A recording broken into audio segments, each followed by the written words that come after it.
diré que la ética es hacer exactamente aquello que se espera de nosotros y nosotras. Es lo que la ley nos encomienda bajo este sistema de principios, normas que ya comentó la licenciada Perla. En el caso de Guanajuato está como marco referencial la Ley Orgánica Municipal. En particular, en el caso de su servidora, soy regidora de oposición.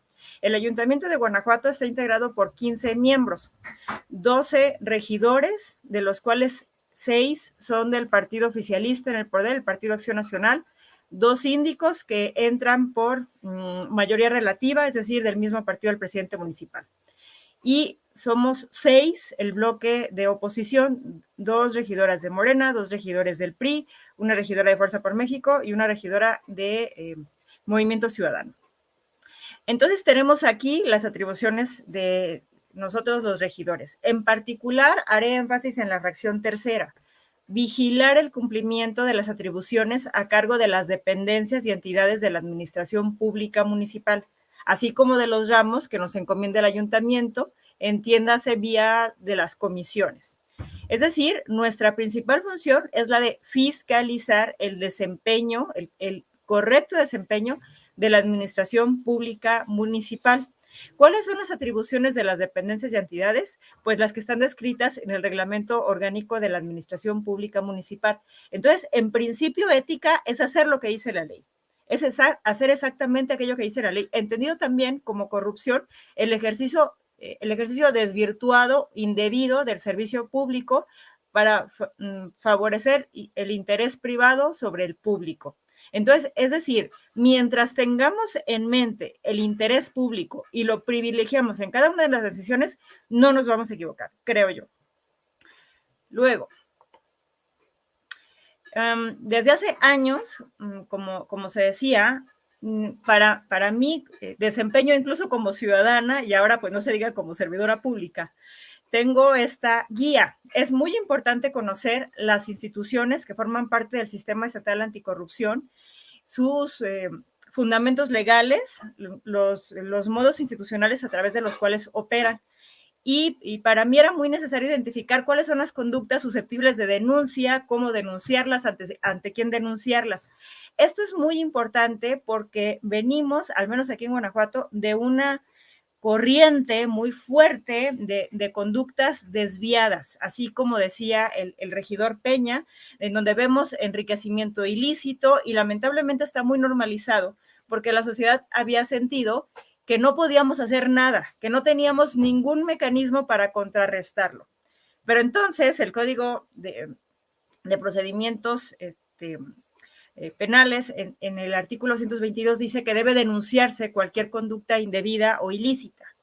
Entonces, concretamente, en el caso de las administrativas, y yo creo que esto debe tener un paralelismo muy claro con los marcos legales de las otras entidades federativas, aquí en Guanajuato tenemos las Contralorías Municipales y la Auditoría Superior del Estado de Guanajuato. Ahí, esas son autoridades investigadoras y sustanciadoras.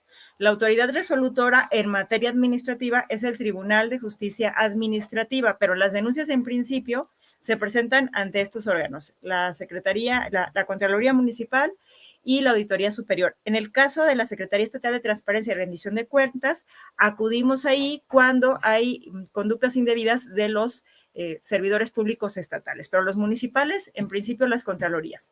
Y ahí nos basamos en la ley de responsabilidades administrativas.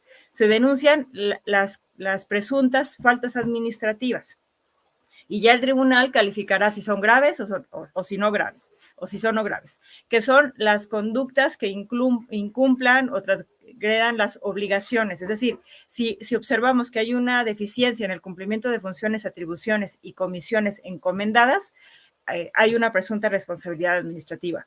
Si no se atienden las instrucciones de los superiores, si no se presentan en tiempo y forma las declaraciones, si no se cuida la documentación, o si no se evita el uso indebido, incluso especialmente para favorecer el interés privado, si no se rinden cuentas sobre el ejercicio de las funciones, si no se colabora con el desempeño de las otras autoridades judiciales y administrativas, Y muy importante, advertir que no se incurra en la figura de conflicto de interés. Aquí en Guanajuato, según la Ley de Fiscalización Superior, y aquí ya entramos en otro marco normativo, el artículo 39 es muy claro y configura en 5 supuestos las denuncias de investigación investigación de situación excepcional, que son daño a la hacienda pública o al patrimonio de los entes públicos, posibles actos de corrupción, desvío flagrante de recursos, la afectación de áreas estratégicas o prioritarias de la economía y el riesgo de que se paralice la prestación de servicios públicos esenciales para la comunidad. Y al final dejo el cuadro con las responsabilidades administrativas graves. Aquí me interesa mucho señalar que según el Código Penal vigente en el Estado, estas mismas conductas son susceptibles de su denuncia por vía penal. Estas conductas se pueden y se deben denunciar simultáneamente por la vía administrativa y por la vía penal. Cohecho, peculado, desvío de recursos, utilización indebida de la información, abuso de interés, actuación bajo conflicto de interés, contratación indebida. Aquí concretamente nos referimos a funcionarios públicos que hayan sido inhabilitados, por ejemplo, enriquecimiento oculto u ocultamiento de conflicto de interés, tráfico de influencias, encubrimiento, desacato y obstrucción de la justicia. También es importante señalar que no son solo conductas que puedan cometer los servidores públicos. A veces se cometen entre servidores públicos, pero a veces con la participación de particulares. Y ellos también pueden incurrir en otra suerte de paleta de conductas indebidas.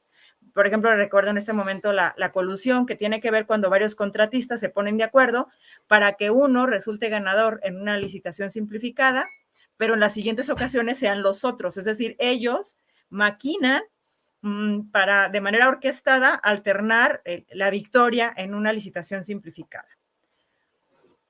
Entonces, bueno, esto es el marco legal. ¿Qué se requiere? Para mí es muy importante hablar de lo que pasa con la denuncia, porque a veces los ediles, especialmente cuando somos de oposición y no estamos de acuerdo con ciertas decisiones que se toman por la mayoría del ayuntamiento, no basta con votar en contra. Si advertimos que se incurre en una conducta indebida, tenemos que proceder a la denuncia. Y seguramente la denuncia, la cultura de la denuncia y sobre todo el involucramiento ciudadano va a contribuir para que se mitiguen o se contengan estas conductas indebidas. ¿Qué debe presentarse? ¿Qué debe contener una denuncia? El nombre, el domicilio para recibir notificaciones, a quién denunciamos, los hechos y los elementos probatorios de los hechos, así como la firma autógrafa del promovente. Concretamente, a ver, me voy a pasar rápido. Aquí en Guanajuato acabamos de tener un célebre caso de éxito porque el presidente municipal impulsaba un proyecto que él llamaba Nuevo Museo de las Momias de Guanajuato. Combatirlo nos ha llevado años y ha sido un proceso en el que cada vez se ha involucrado más la ciudadanía. Hoy por hoy culpa a la 4T y yo creo que esto es una gran victoria. Porque al principio creíamos que se trataba solo de defender el patrimonio cultural, pero con el tiempo nos dimos cuenta de que había muchas conductas indebidas que progresivamente fuimos denunciando. Miren, en torno a este asunto hemos presentado 10 denuncias. 4 de ellas han sido ante la Fiscalía Especializada en Combate a la Corrupción y son estas últimas 4. Pero también nos dimos cuenta de que había otra clase de conductas que presentamos ante instancias, digamos, técnicas como el INAH, como la Secretaría de Salud, y también ante la Auditoría Superior del Estado, etcétera.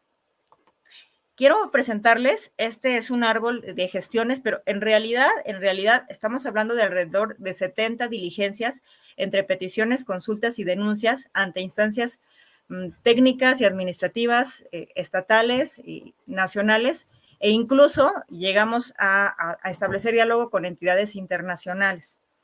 Y el gran éxito de todo este movimiento es la participación, como decía, expansiva de cada vez más sectores y sectores muy plurales, muy diversos entre sí.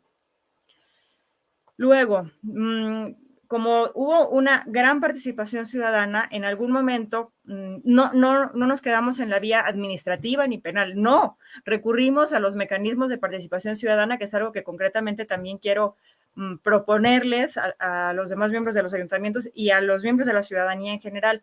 Acudan a sus leyes estatales, la de participación ciudadana, por ejemplo. En Guanajuato hay una obsoleta, tiene 4 mecanismos, pero el que más nos interesó fue el plebiscito, porque es la posibilidad de depositar una decisión en la ciudadanía. Es lanzar a consulta pública un acto o decisión de gobierno.